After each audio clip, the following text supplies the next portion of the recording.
Thank you very much. Everybody, please have a seat.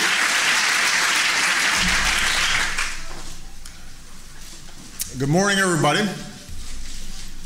Of the many responsibilities accorded to a president by our Constitution, few are more weighty or consequential than that of appointing a Supreme Court justice, particularly one to succeed a giant in the law like Justice John Paul Stevens. For nearly 35 years, Justice Stevens has stood as an impartial guardian of the law, faithfully applying the core values of our founding to the cases and controversies of our time. He's done so with restraint and respect for precedent, understanding that a judge's job is to interpret, not make law, but also with fidelity to the constitutional ideal of equal justice for all. He's brought to each case not just mastery of the letter of the law, but a keen understanding of its impact on people's lives. And he has emerged as a consistent voice of reason, helping his colleagues find common ground on some of the most controversial and contentious issues the court has ever faced. While we can't presume to replace Justice Stevens' wisdom or experience, I have selected a nominee who I believe embodies that same excellence, independence, integrity, and passion for the law, and who can ultimately provide that same kind of leadership on the court. Our Solicitor General and my friend, Elena Kagan.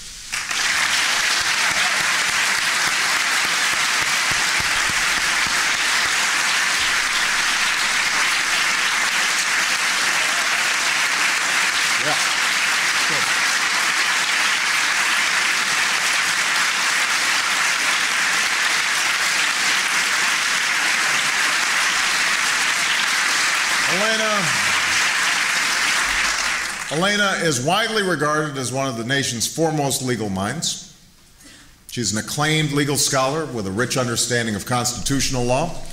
She's a former White House aide with a lifelong commitment to public service and a firm grasp of the nexus and boundaries between our three branches of government. She's a trailblazing leader, the first woman to serve as dean of Harvard Law School, and one of the most successful and beloved deans in its history. And she is a superb Solicitor General, our nation's chief lawyer, representing the American people's interests before the Supreme Court. The first woman in that position as well. And she has won accolades from observers across the ideological spectrum for her well-reasoned arguments and commanding presence. But Elena is respected and admired not just for her intellect and record of achievement, but also for her temperament, her openness to a broad array of viewpoints, her habit, to borrow a phrase from Justice Stevens, of understanding before disagreeing, her fair-mindedness and skill as a consensus builder. These traits were particularly evident during her tenure as dean, at a time when many believed that Harvard faculty had gotten a little one-sided in its viewpoint.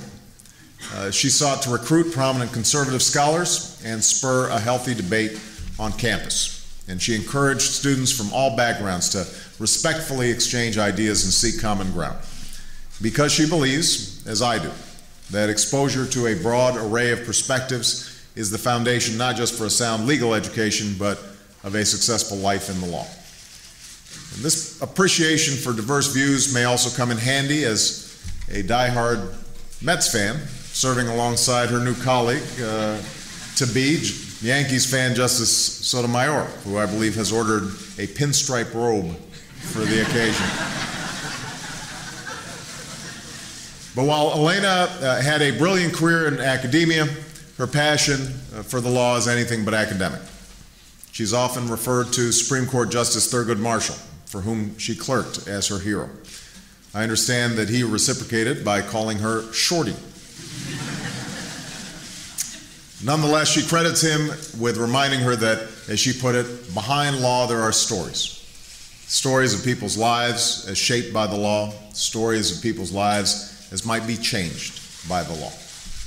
That understanding of law, not as an intellectual exercise or words on a page, but as it affects the lives of ordinary people, has animated every step of Elena's career, including her service as Solicitor General today.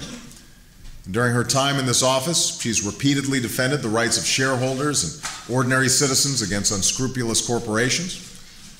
Last year, in the Citizens United case, she defended bipartisan campaign finance reform against special interests seeking to spend unlimited money to influence our elections. Despite long odds of success, with most legal analysts believing the government was unlikely to prevail in this case, Elena still chose it as her very first case to argue before the court. I think that says a great deal, not just about Elena's tenacity, but about her commitment to serving the American people. I think it says a great deal about her commitment to protect our fundamental rights, because in a democracy, powerful interests must not be allowed to drown out the voices of ordinary citizens. And I think it says a great deal about the path that Elena has chosen. Someone as gifted as Elena could easily have settled into a comfortable life in a corporate law practice. Instead, she chose a life of service. Service to her students, service to her country, service to the law, and to all those whose lives it shapes. And given Elena's upbringing, it's a choice that probably came naturally.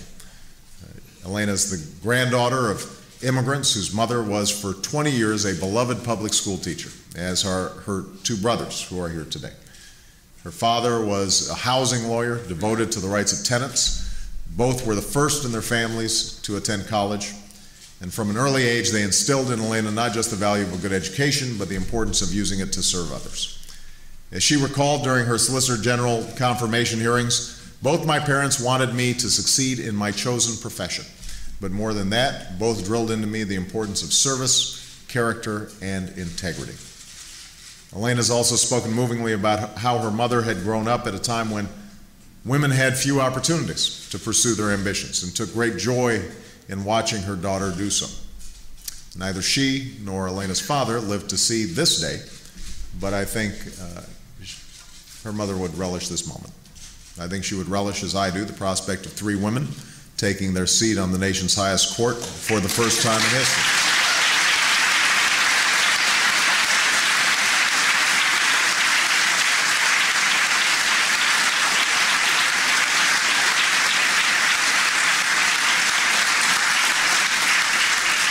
A court that would be more inclusive, more representative, more reflective of us as people than ever before.